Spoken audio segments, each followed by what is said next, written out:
तर मित्रांनो, आज आपण 1919चं खत आपल्या काकडीच्या प्लॉटला सोडून घेणार आहोत. तर व्हिडिओ शेवटपर्यंत बघा. अवघ्या 2 मिनिटांमध्ये व्हिडिओ दाखवून घेतो तुम्हाला. तर लाईक करा आणि चॅनलला सबस्क्राईब करा. तर बघा, आता समोर तुम्हाला इकडे दिसतंय.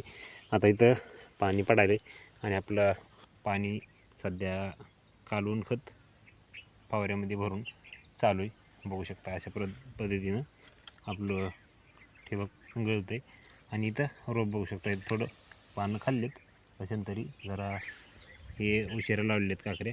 तर पलकडल्या तिकडल्या ह्याच्यापेक्षा जास्त बघू शकता. ही पहिलं वापलेलं, ह्याला माता फुटलेलं आहे आणि पाणी व्यवस्थित गळते.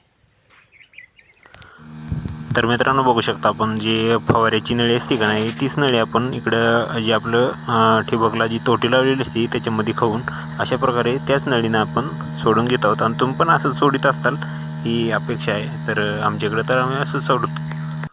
आणि मित्रांनो, सांगायचा मुद्दामध्ये म्हणजे ह्या आपल्या काकडीला आता 15 दिवस झालेला असेल, उगवायलाच 8 दिवस गेले आणि आता एका पानावरती आहे बघा काकडी. आणि ह्याला आपण दुसऱ्या वेळेस आता 1919चं खत सोडायचा.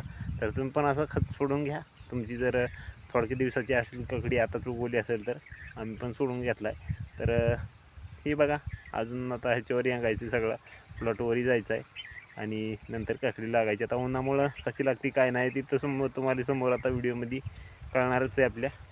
तर बघूया आता कशी लागते काय नाही. तर कडू होती का काय होती ती पण बघूया. आता उन्हामुळं कडू पण होत असते. आता पाणी तसं कमी नाही, परंतु बघू आता भविष्यात कसं होतं आहे ती.